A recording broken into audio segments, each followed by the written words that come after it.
corazón, las cosas ocurren. Buenos días, buenas tardes, buenas noches, dependiendo de cuando vean este video. Acá es de noche. Hoy vamos a hacer un video con formato de entrevista. Voy a entrevistar a Mati. La idea surgió de ver que las personas que miran nuestros videos está pasando un tractor. Bueno, vimos que las personas que ven nuestros videos, casi la mitad son de otros países. Nosotros cuando empezamos a hacer estos videos en YouTube, la idea era fomentar que conozcan el lugar, que la gente de la zona venga a tener sus terapias, sesiones acá o a comer en un futuro cercano. Y bueno, hay mucha gente que no entiende por qué Mati es terapeuta, sanador, por qué cocina. Ya se sabe por qué estamos acá, pero hay muchas cosas que por ahí no se entienden. ¿Por qué subimos un video de cocina y después un video del lugar? Creo que la entrevista a Mati le va a dar un cierre a esta idea, así que, bueno, hoy vamos con este formato. No sabemos si va a ser el formato que va a seguir en el video, porque en realidad todavía no tenemos uno, pero bueno, vamos a la entrevista. Puede que haya algún ruido de perros o demás porque hubo un evento de gauchos, destrezas gauchas en el pueblo, así que hay mucho movimiento de gente, caballos, y los perros están alterados. Bueno, arrancamos con la primera pregunta. ¿Cómo te describirías en pocas palabras?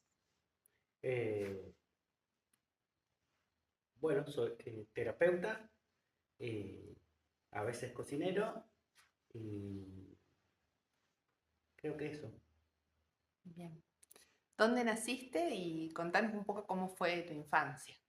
Nací en Rafaela en noviembre del 81. Rafaela, En ¿en qué Rafaela, provincia? provincia de Santa Fe. Bien, ¿Sí? eso es Argentina. Sí. Bueno, mi infancia fue una infancia linda. Eh, tengo muchos primos. También tengo hermanos, por lo tanto, bueno, era como que siempre estábamos jugando y la verdad que eh, era otra época, entonces capaz que disfrutábamos más de otras cuestiones. Era como, había mucha más interacción con el juego, bueno, nada, eso, me parece que se vivía distinto. Entonces tengo muy lindos recuerdos de mi infancia. Bien. ¿Y tuviste alguna experiencia en la niñez que te haya marcado el camino espiritual? Sí, yo por ahí, esto no todos lo saben, eh, pero bueno, yo desde siempre vi colores, eh, vi luces, vi sombras.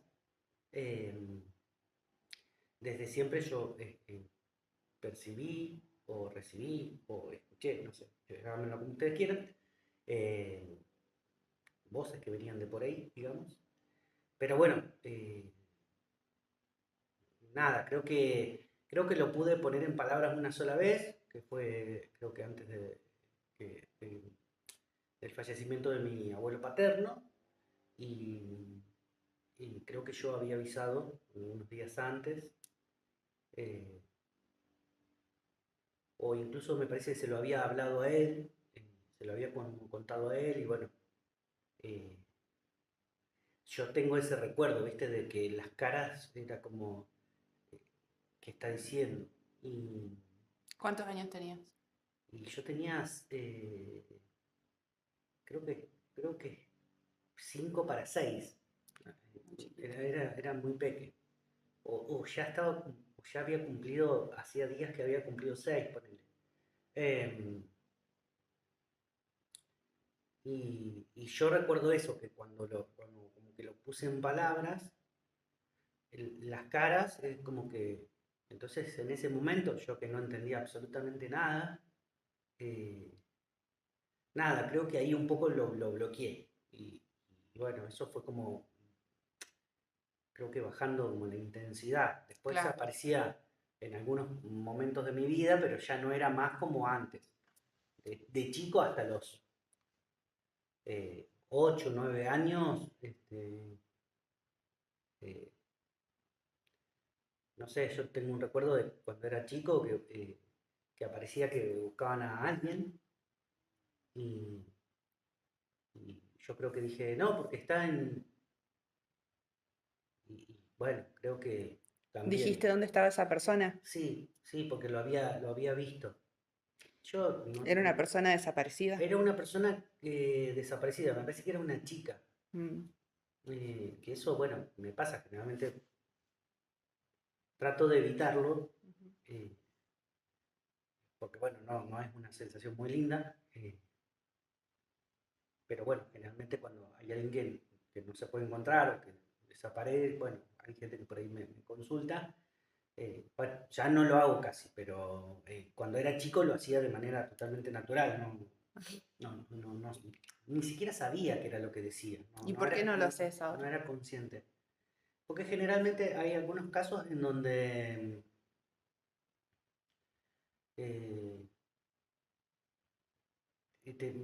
me toca experimentar lo mismo que está sintiendo o viviendo esa persona. Entonces hay situaciones que, bueno, que son Fuerte. dolorosas para el alma y que son fuertes y que no está bueno vivirlas. Claro. Y generalmente cuando hay toda una presión en el medio, eso se dificulta. eh, pero bueno, casi ya no lo hago más. Comprendo. Y bueno, cambiando de tema rotundamente, contanos cómo fue que nació tu amor por la cocina. Si fue en esos primeros años de vida o si fue algo que se manifestó más adelante, en la juventud. No, no, bueno, parece como, lo que voy a decir es como lo van a escuchar de muchos cocineros, seguramente, que parece que es algo trillado, pero bueno, nosotros obviamente nos vamos formando en cuanto a la realidad que vivimos y lo que nos rodea. Entonces, eh, mi abuela materna tenía muchos hijos, eh, tiene muchos Tiene. hijos, y yo tengo muchos tíos. Claro, entonces éramos, o sea, siempre eran un montón. Entonces ella cocinaba siempre, siempre, siempre, siempre cocinaba, siempre cocinaba. Y después llegó un momento en donde, o sea, si yo estaba, también estaban algunos de mis primos. Yo soy el mayor. Eh, claro, entonces yo tengo recuerdo de mi abuela materna cocinando todo el día, para un montón de nietos, para sus hijos. Mi abuela paterna, también ella cocinaba, ambas cocinaban rico, cocinaban muy rico. Y, y yo estaba ahí, viste, como a veces metido, viste, y, y bueno, como que me enseñaban, vamos a decirlo Claro, así, sí, sí. que hoy lo entiendo de más adulto y digo, bueno, sí, es como que querían jugar conmigo o hacerme partícipe para que yo no, ¿viste? No Sí. ande haciendo ninguna travesura, porque yo era bastante, bastante travieso. Eh, entonces creo que lo fui tomando de ahí y después más de grande, bueno, mis padres hoy son ministros de Eucaristía, pero en su momento participaban de lo que se llaman grupos de matrimonio de la Iglesia Católica y ellos estaban como, no sé si referentes, pero ellos como que coordinaban la parte de grupos de jóvenes y demás. Incluso antes, porque ellos habían arrancado, me parece que como en grupos de matrimonio. Yo ahí es como que se me distorsiona un poco porque yo como a los 12 años empecé hice la secundaria en una escuela de campo, digamos, que está fuera de la ciudad. Claro. Entonces yo me iba los lunes y volvía los viernes. Ujú. Entonces como que esos 4 o 5 años yo me perdí de un montón de cosas. Claro. Eh, pero bueno, ellos también cocinaban, entonces creo que lo fui tomando también de ahí. Eh, en Ellos ese, cocinaban para esta gente en la iglesia. sí, sí, sí, ellos cocinaban para ellos, sí, Ujú. sí, también, sea, yo tengo recuerdos de mi viejo, no es porque sea mi viejo, pero mi viejo hace muy buenos asados Doy fe. y, y siempre los hizo así. Entonces, como Riquísimo. bueno. eh, y bueno, mi vieja también cocina muy bien Doy fe. y siempre también cocinó. Entonces, como creo que siempre estuve rodeado de mucha gastronomía. Claro. En esta Y escuela también como se sectorizaba todo, ¿me entendés? Era como, bueno, si le llamaban algo que era como guardia. Es como que yo estaba como de pupilo, vamos, no sé, sí, creo que sí, sí, sí. dormías Sí, sí, de sí, sí. lunes a viernes en la escuela y los fines de semana volvías a tu casa. Claro, exacto. Entonces teníamos diferentes actividades, ¿sí? O sea, nosotros cursamos materias como cualquier escuela, pero bueno, había siempre una semana que le tocaba siempre a uno, me parece que era a uno de cada año, ¿sí? Eh, entonces eso se le llamaba Cocinar. la guardia. Le tocaba cocinar a Claro, cada uno. entonces las personas, o los niños en ese momento, o adolescentes, que estaban de guardia, tenían distintas actividades. Que las actividades eran, bueno, te tocaba un día, te tocaba la granja, otro día te tocaba la cocina, y era como que vos ayudabas a la gente, al personal de la escuela, ayudabas en distintas tareas, ¿viste? Y te tocaba quedarte el fin de semana. Entonces, en ese Ah, momento se hacía el pan casero, o sea, se hacía el pan para toda la semana. claro, sé que Eh, estabas como 15 días fuera de tu casa casi. sí, 12, 13 días fuera. sí. Y entonces tenías cocina, tenías tambo, tenías granja, bueno, distintas actividades porque era una escuela agropecuaria. Claro. Eh, y creo que también ahí conecté con eso, porque era como que nadie quería ir a la cocina, suponte, eh, porque no, ¿viste? Todos querían ir o a sembrar o al tambo, y yo me sentía cómodo, entonces, nada, iba a la cocina, estaba casi siempre en la cocina. Claro. Aparte, pues siempre me gustó comer, ¿no? O sea, no es de ahora nomás, siempre me gustó comer. Eh, Y vos, después de eso, decidiste estudiar gastronomía. Después de eso, en mi cabeza se me ocurrió ser músico, no funcionó. Eh, y después al tiempo, como que dije, quiero hacerlo. Eh, bueno, nada, eso, al tiempo, a los años. Yo ya como que hacía cosas, ya tenía un amigo que yo le había enseñado algunas recetas para sorprender a su novia. Éramos adolescentes, 14, 15 años. Eh, yo tengo el recuerdo de mirar todo el tiempo Utilísima, por ejemplo. Sí, yo también miraba Y Utilísima en la televisión. entonces yo creo que aprendí mucho mirando. Creo que aprendí mucho mirando. Después de muchos años y de algunas experiencias en gastronomía, eh, dije, no, bueno, capaz que, bueno, tengo que perfeccionar. eh, Y pero nunca pensé en nada. Yo dije, bueno, sí, lo voy a hacer para ver cómo es. Me parece que yo trabajaba en una roticería, eh, nada de eso. Entonces después fue todo un descubrimiento enorme, ¿no? O sea, claro. ¿Y por qué no músico? ¿Qué pasó ahí? Que no seguiste con eso. no, creo que no era. No, creo que no era. ¿Tocabas algún instrumento? Tocaba ¿Cantabas? la batería. Ah, Eh, pero bueno, qué sé yo, fue así, digamos. O sea, todo fue acomodándose. Creo que claro, estamos en los lugares donde tenemos que estar sí, cuando tenemos que estar. exacto. Y bueno, vos después de estudiar gastronomía y de tener varias experiencias laborales Eh, gastronómicas, sí, en 2012, puede ser que le esté errando en cuanto a los, digamos, años y demás. Eh, Siempre trabajé en la ciudad y bueno, por ahí me tocaba hacer algunas cositas fuera de la ciudad, pero era como muy esporádico, digamos, no era que era fijo. En 2012, me parece que fue así, eh, yo sentía la necesidad de viajar para conocer otros productos, otras cosas, y bueno, me fui a Villa La Angostura. Eh, que este amigo mío, que yo le había enseñado a cocinar, él ese año arranca la carrera de gastronomía, hace la carrera de gastronomía, se va a Villa La Angostura, vuelve, ahí empezamos a trabajar juntos.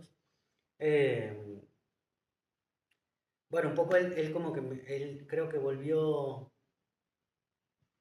sí, en 2010 volvió, me parece, y yo me fui en 2012 para allá. Así que estuve, creo que cocinando en Villa La Angostura un año. eh,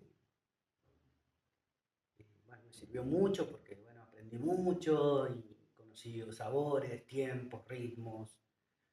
Trabajaba con una persona que sabía mucho, que tenía mucha técnica, entonces eso como que me ayudó Sí, mucho Villa a La mí. Costura es muy, muy turístico, ¿no? Mucho turismo internacional. Sí, sí, era mucho turismo internacional.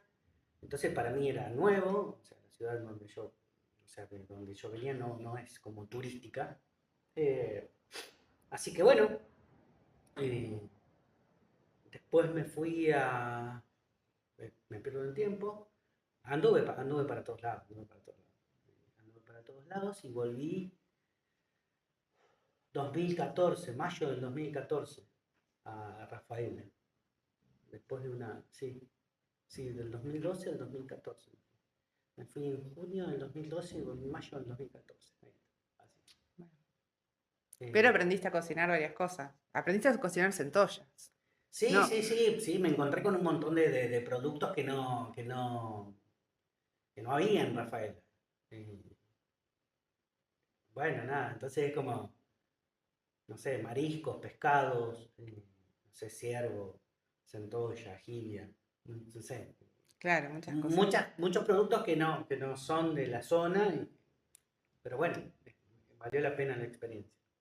Y después de toda esa experiencia, ¿cómo fue que llegaste a participar de un certamen de cocina? Vuelvo a la ciudad, y yo cuando vuelvo tenía ya trabajo, eh, ya tenía trabajo para irme a Montevideo, En eh, Uruguay. en Uruguay. Eh, una persona que en los últimos meses yo había trabajado en Orense, que es el partido de Tres Arroyos. Eso es la costa Eso es argentina. la costa argentina. Estaba laburando ahí, trabajaba ahí, eh, en un restaurante que se llamaba Mirazón, que estaba en la orilla del mar. Y vivía y cocinaba ahí. Cocinaba como 14 horas por día, trabajaba un montón. Bueno, y bueno, alguien que fue a comer como una semana de punta, me parece, fue una semana entera a comer. El último día me ofrece trabajo. Era el dueño de un restaurante en Montevideo. Eh, yo terminaba la temporada en marzo para la fiesta del trigo. Creo que sí, es la fiesta del trigo, creo que es.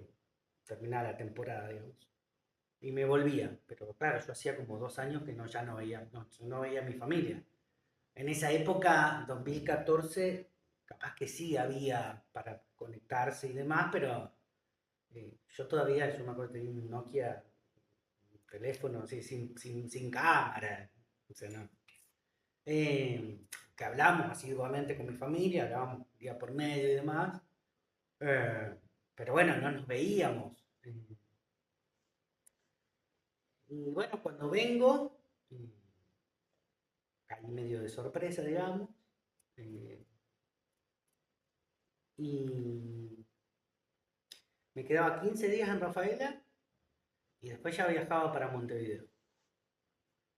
Eh, creo que creo que en esa semana, no me acuerdo, no sé qué pasó, que se habían confundido de nombre o de número de documento, entonces los pasajes no me llegaron a mí, no sé cómo fue, una cosa así. Y viene mi amigo, este amigo, el Colo, Emanuel, El mismo mismo que de te aprendiste a siempre, cocinar y que te mandó sí, sí, sí, el mismo de a siempre. Villa La Angostura. Bien. Eh, y me cuenta que hay como un casting en la ciudad eh, para un programa de televisión. Y él es una persona muy graciosa, es muy histrónico y demás, entonces le bueno, dale, anotate. Y no, o sea, nos había notado los dos, fue así. Eh, Así que bueno, en ese certamen de cocina, después de pasar diferentes pruebas, quedó seleccionado para representar a la provincia eh, a nivel nacional. Y bueno, ahí se armó lo que fue, o sea, como un concurso y bueno, eso, eso me dio la oportunidad de conocer este, a otros participantes de otras provincias, los cuales hoy eh, somos amigos. Se armó un grupo que se termina llamando Del Tomate. eh, y Ese certamen era ¿dónde se transmitía? ese certamen se transmitió por la TV pública. eh, y bueno, era para el programa Cocineros Argentinos. El certamen era buscando el nuevo cocinero argentino. Ese certamen lo termina ganando Álvaro Arismendi, un gran referente de la gastronomía argentina. Bueno, una persona que admiro y que quiero mucho. Así Sí. ¿Y después del certamen qué pasó? bueno, no, después del certamen es como que seguimos viajando a muchas provincias, participando de varios festivales, seguimos cocinando. Bueno, nada, la vida del cocinero, digamos. ¿Y cómo fue esa experiencia? Es una experiencia muy linda, muy hermosa. Yo conocí mucha gente, mucha gente, conocí gran parte de la Argentina a través de esos viajes de gastronomía. Eh, Nada, sí, sí, creo que siempre fue, los viajes son como, te abren la cabeza, entonces, y esto de ir probando y conociendo gente y sabores y experiencias y compartiendo sabiduría de todo tipo, bueno, nada, creo que fue enriquecedor. ¿Y cómo te llevaste con esto de, bueno, participaste de un certamen casi de casualidad y te encontraste con la exposición de la televisión? ¿Cómo pudiste manejar eso? ¿Cómo te fue Sí, en no sé esa si lo pude, experiencia? no sé si lo pude manejar. No, yo no creo que lo pude manejar, yo siempre digo, yo nunca estuve preparado, porque incluso después de ese certamen eh, tuve como con mi amigo y tuvimos un programa de televisión en el cable local. Eh, no, no sé si la exposición la pude manejar. Eh, y creo que tiene que ver con eso. Creo que, bueno, anoche justo hablábamos de las misiones y una de mis misiones es aprender a tener una vida pública. Entonces, a todo esto yo en esa época ni siquiera, no entendía nada de lo espiritual. Entonces, Claro. eh, creo que no tenía herramientas, o creo que tenía que pasar eso, sin duda. Así que, pero tampoco no es algo, digamos, negativo. Creo que fue lo que tenía que ser y ya. ¿Y tuviste alguna crisis personal que te llevó a profundizar en tu búsqueda espiritual? Sí, sí.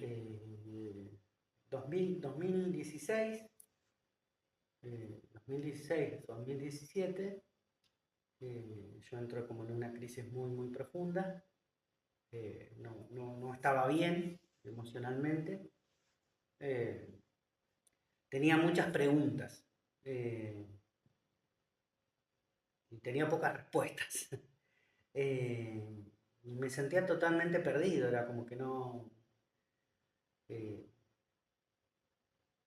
Ahí me di cuenta que durante un montón de años, prácticamente toda mi adolescencia, hasta los 36, 37, actué simplemente de manera impulsiva y como, eh, nada, por inercia. Creo que nunca fui así como consciente de todo lo que vivía y experimentaba.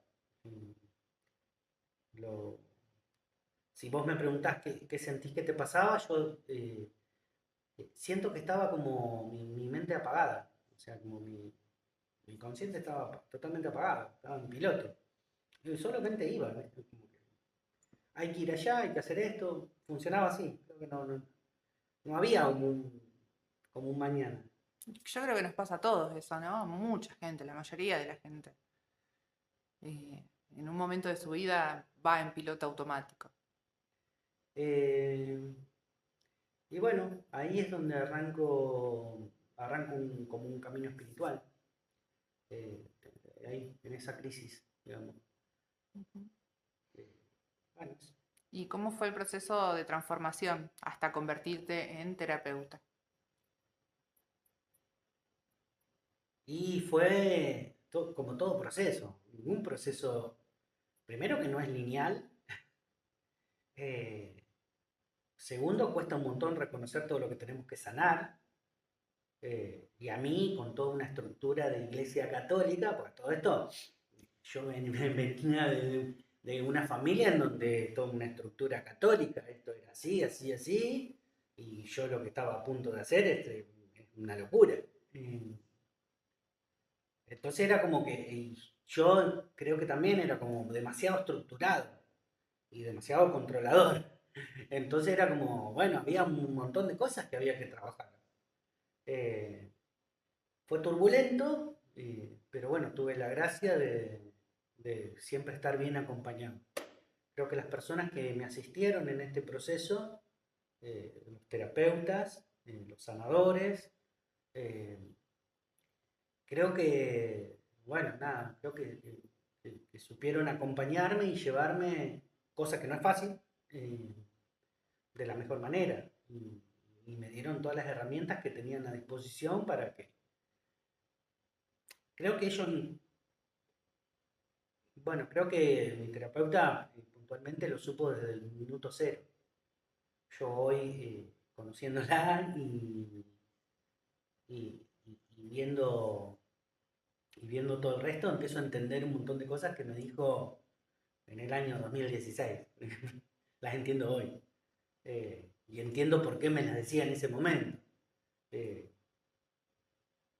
pero bueno, sí, sí, creo que como todos,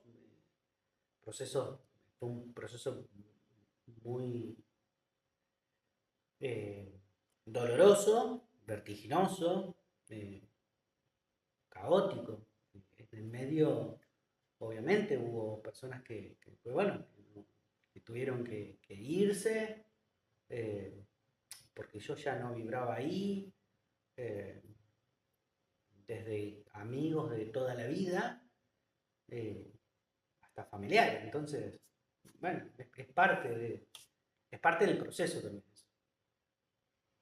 Y después de todo ese proceso individual, vos decidiste ayudar a gente de la misma manera que te ayudaron a vos. Sí, sí, lo empecé porque creía que también era como mi camino, que yo podía aportar algo a los demás, porque volviendo a lo que te decía antes, esto de venía de una familia como estructurada a nivel católica, mis hijos son copados y son jóvenes, entonces como ellos trataban de entenderme, pero Claro. Se puede decir que fue como un obstáculo. eh, Porque te iba a preguntar qué obstáculos se interpusieron en tu camino de terapeuta. Y bueno, además de la presión familiar, hubo... no sé si al- presión familiar, yo no sé si llamarlo presión familiar, porque yo creo que, aunque muchas veces no entendían qué era lo que yo hacía o qué era lo que yo decía, o por qué actuaba como actuaba, o por qué les decía lo que les decía, creo que ellos en ningún momento me enjuiciaron, ni me pusieron en una cuestión ahí de el loquito. Eh, Tenía todas las características igual para ser el loquito, ¿no? Eh, pero ellos es como que no entendían en ese momento qué era lo que sucedía o qué era lo que me pasaba, porque ellos yo creo que estaban como cerrados. Pero y hoy lo veo totalmente natural, era totalmente nuevo eh, para ellos. Hoy es como, bueno, hoy hay mucho terapeuta, hoy es más Pero hace un par de años atrás, bueno, era como que no había tanto capaz. Claro. Eh, ¿Y cómo fue que empezaste? ¿Con qué terapias empezaste? ¿A qué te dedicaste? en una regresión, la primera cosa que hice, lo primero que hice en este camino espiritual fue una regresión. Yo sin ningún tipo de conocimiento previo, no sabía ni siquiera que era una regresión. Era como... eh, y recordé una vida pasada en donde era vikingo. Y, y en esa regresión yo me veía con unas piedritas en la mano. eh,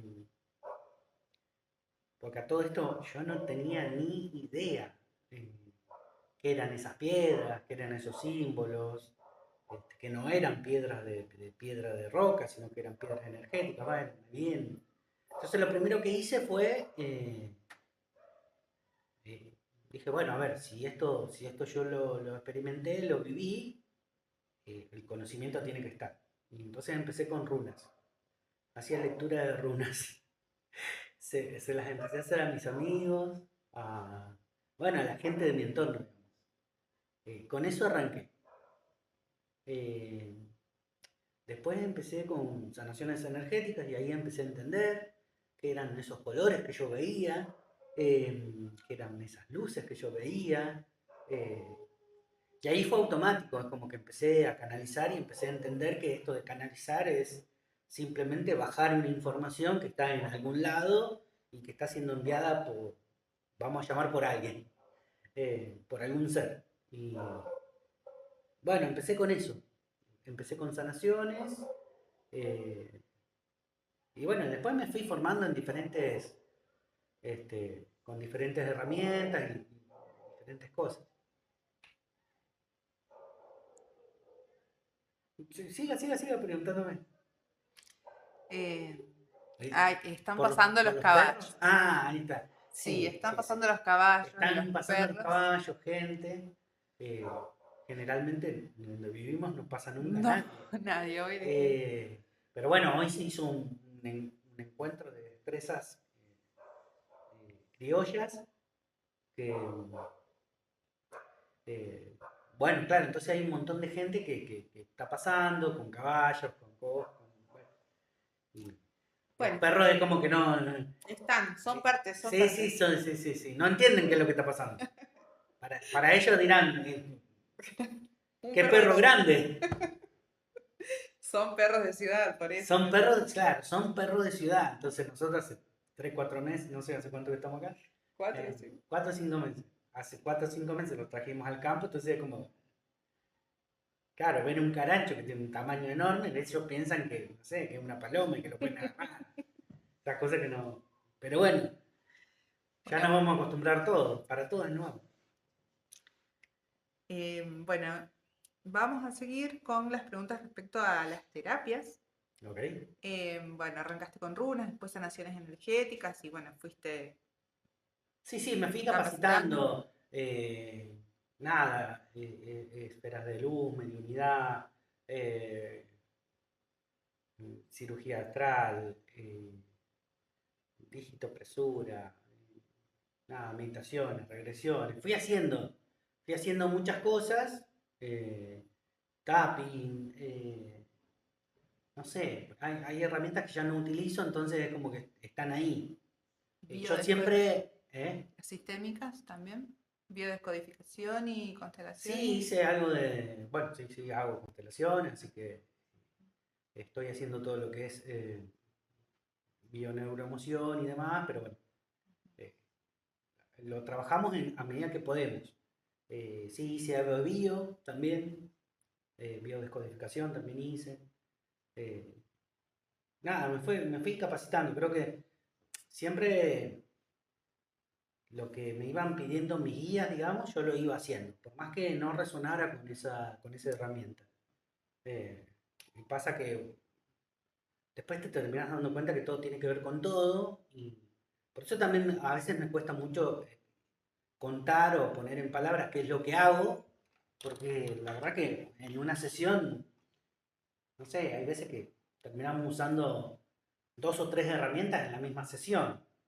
No es que hago algo puntual, no es que soy constelador, no es que soy biodecodificador, no, generalmente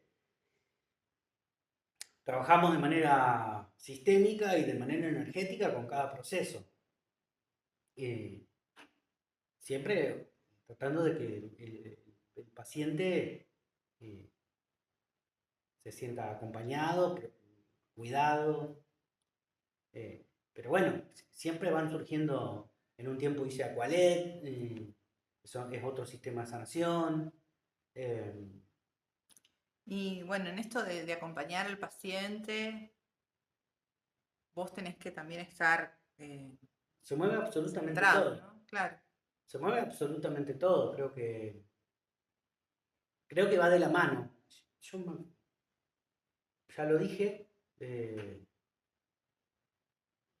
No es que hay un rol determinado en paciente, o sea, no hay una jerarquía paciente-terapeuta. Creo que en la sesión sale de ambos y se trabaja algo de ambos. Es como, bueno, vienen a trabajar el dinero. Bueno, es porque seguramente ahí hay algo que también tengo que trabajarlo yo. Viene a trabajar la pareja, bueno, seguramente es algo que también tengo que trabajar yo. Es como siempre el paciente, el consultante, viene por una cuestión de resonancia, de vibración. Entonces estamos en el mismo lugar. Capaz que no es lo mismo, es algo bastante similar. Pero bueno, hay que trabajarlo de todas maneras, ¿no? No es que no se trabaja. Mucha gente por ahí me dice, bueno, ¿hasta cuándo tengo que sanar? Bueno, tenemos que sanar todos, absolutamente todos, hasta el último día de nuestras vidas. Es así. Siempre hay algo que sanar. Esto es interminable. Por suerte, ¿no? Si fuera lineal, nadie aprendería nada.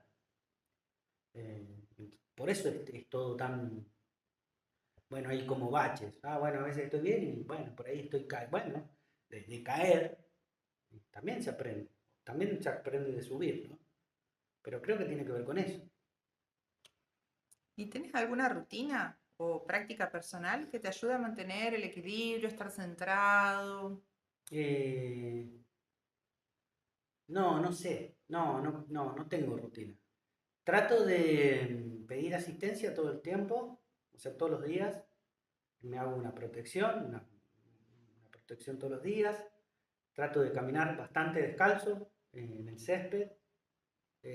A veces no lo hago como lo tendría que hacer. Pero bueno, trato de cada cosa que sucede, que pasa, analizarla y ver qué es lo que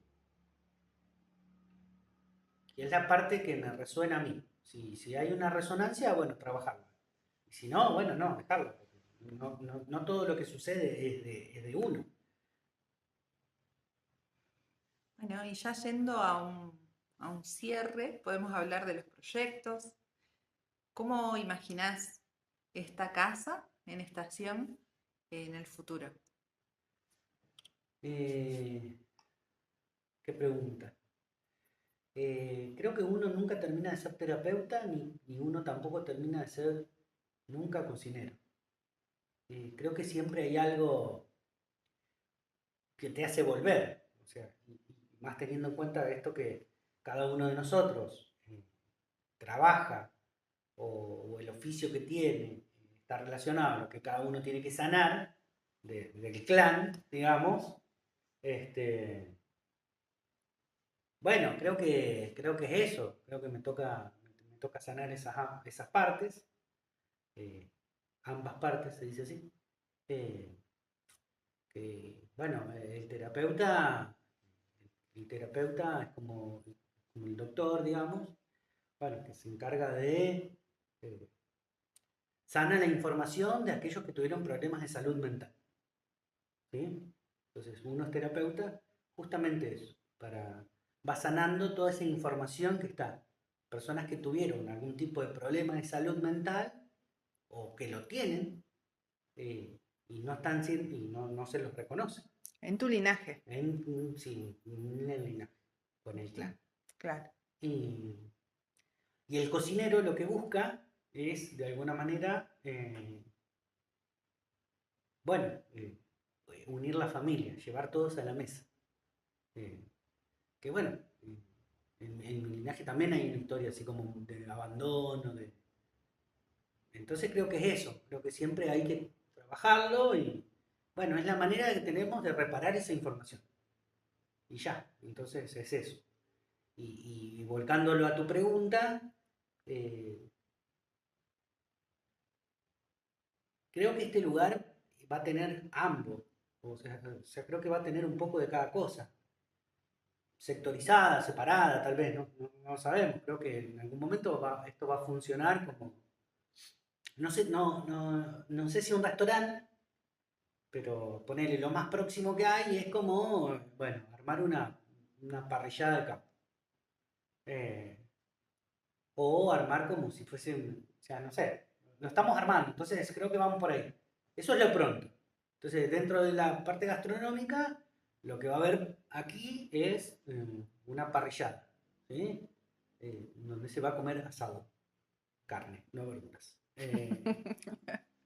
Algunas verduritas vamos a poner, che. Y, y después también, bueno, se va a seguir trabajando en todo lo que tenga que ver con el acompañamiento sistémico y energético a personas que estén en sus procesos, de manera individual y de manera grupal. Yo lo veo, yo lo veo creciendo este espacio. Creo que si bien nosotros por ahí estamos más como apresurados, Ansiosos. ansiosos para que todo sea de otra manera, pero bueno, también es parte de eso, de bueno, soltar un poco el control y dejar que las cosas sucedan. Eh, entonces, bueno, se va a trabajar de manera sistémica, de manera energética, de manera chamánica, de manera galáctica. Nada, también vamos a trabajar con caballos. La idea es hacer constelaciones con caballos y sesiones de sanación cuántica con caballos. Pero bueno, es como todo un proceso. Estas son como nuestras ideas y nuestras formas, porque a todo esto después, bueno, hay que vivir con la familia, cada uno en sus procesos y así sucesivamente. Pero eso es como, así lo veo. Lo veo creciendo y expandiéndose. En un lugar que para mí es mágico, yo no me canso de decirlo, es fantástico, este lugar es maravilloso en todos los sentidos, pero no porque mi trabajo esté acá, sino que porque es así, las personas que nos visitan se llevan eso del lugar, la amplitud del lugar, la esencia del lugar, el poder compartir, el poder también sentarse abajo del árbol y tomar mate solo, preguntándose a uno mismo qué es lo que estoy haciendo. Entonces creo que este lugar es... Tiene algo que va más allá de lo que se percibe, de lo que uno puede ver, de las construcciones y Sí, porque aparte se es como, siente. si lo tenemos en cuenta y lo vemos desde un lado un poco más profundo, es como... eh, es la fábrica, era una fábrica de caseína que hoy se convirtió primero en un hogar, con lo que eso implica, un hogar.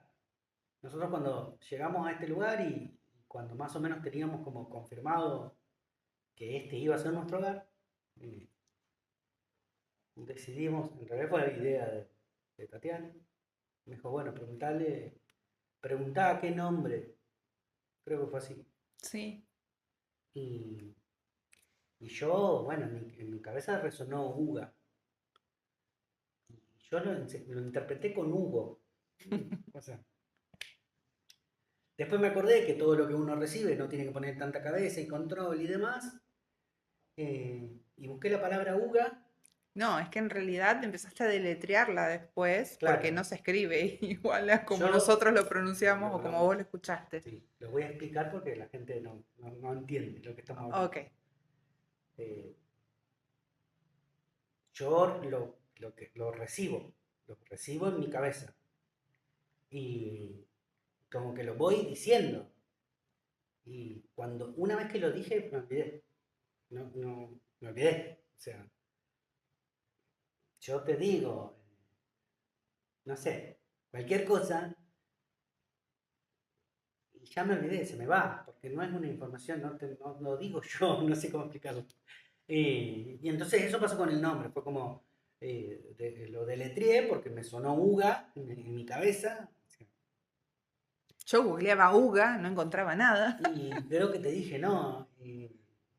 Incluso estuvimos un tiempo diciéndole cualquier cosa, o sea, hasta Sí, que alguien nos dijo, no, se pronuncia así. ni siquiera se pronuncia Uga. Nosotros le decimos Uga, pero no se pronuncia así. Sí, pero Bueno, porque, sí, no sé por qué, no sabemos por qué, no se pronuncia Uga.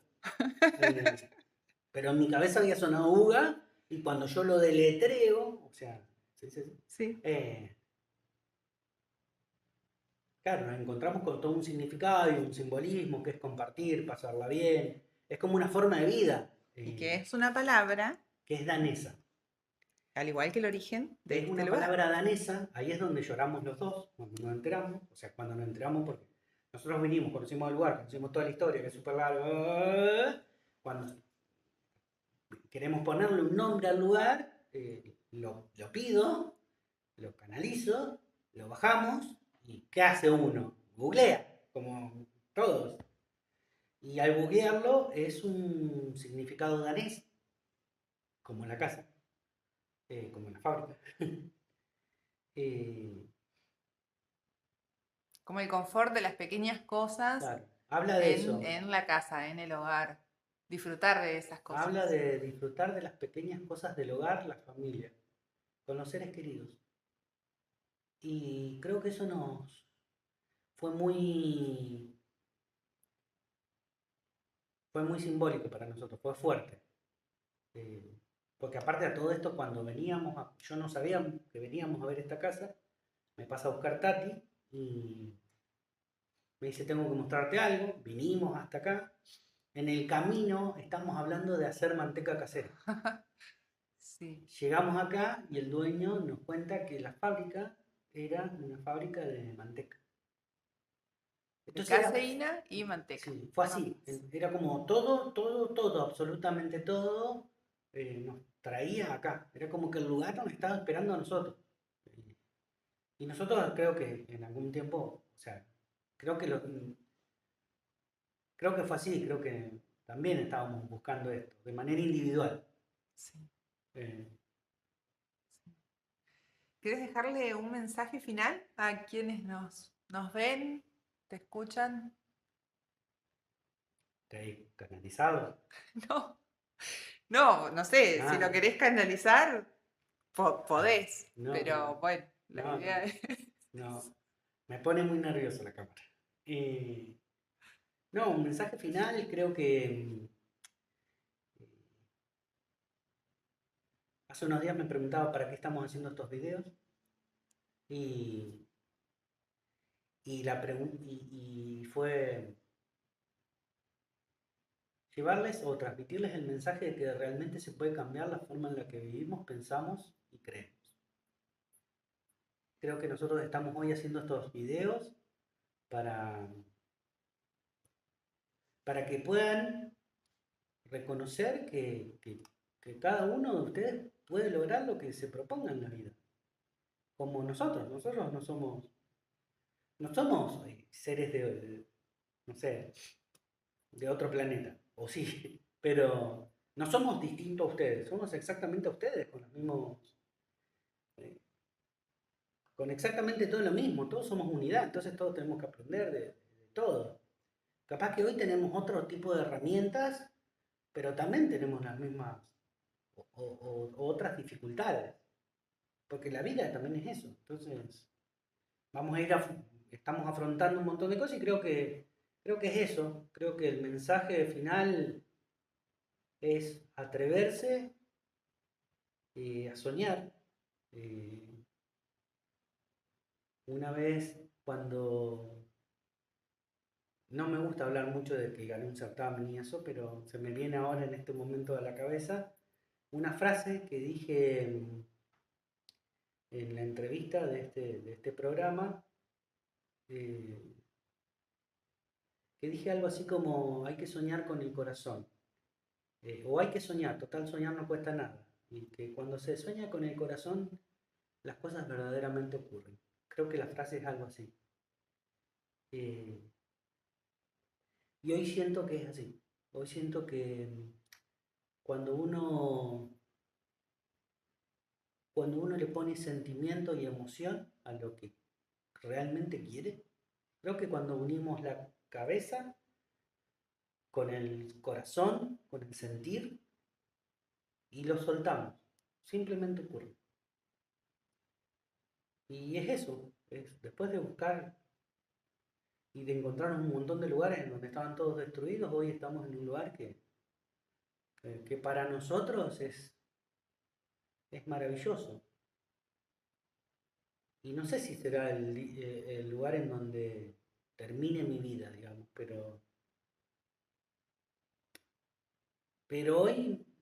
hoy, si me toca irme, sí me iría en este lugar, porque en poco tiempo me dio un montón de cosas que no me dio otro lugar. Entonces es eso, creo que cada uno de nosotros tiene que empezar a buscar qué es lo que realmente quiere. Cuando podamos entender que cada uno de nosotros, buscando qué es lo que realmente quiere, lo puede conseguir, creo que va a ser maravilloso para la evolución y para todo esto que se está viniendo, que es un salto de dimensión enorme y fabuloso. Entonces creo que es eso, creo que es escucharse un poco más, creo que es entenderse o aceptarse un poco más, y creo que es saltar al próximo escalón, sin pensar en si hay o no hay escalón. Creo que simplemente es eso, saltar. La vida es así, es como un juego, es como el juego que íbamos saltando, de casilleros. Bueno, la vida es eso, tenemos que ir saltando en casillero para vivir y nada, eso. Bueno, Mati, muchas gracias por estas palabras, por contarnos acerca de tu historia. Esperemos que le guste a la gente de este video. Gracias a cada uno de las personas que nos miran, compartan este video, háganlo viral, no sé cómo se dice. No, compártanselo en serio a la gente que ustedes creen que lo necesita. Y bueno, cualquier duda, cualquier sugerencia, nos van a encontrar en redes sociales. Y si tienen alguna propuesta, si hay algún terapeuta que tenga alguna propuesta y que no tenga el espacio, vamos a decirlo así, y quiera venir a compartir la sabiduría con nosotros, que escriban, ¿sí? Y bueno, nada, eso. Un beso grande para todos.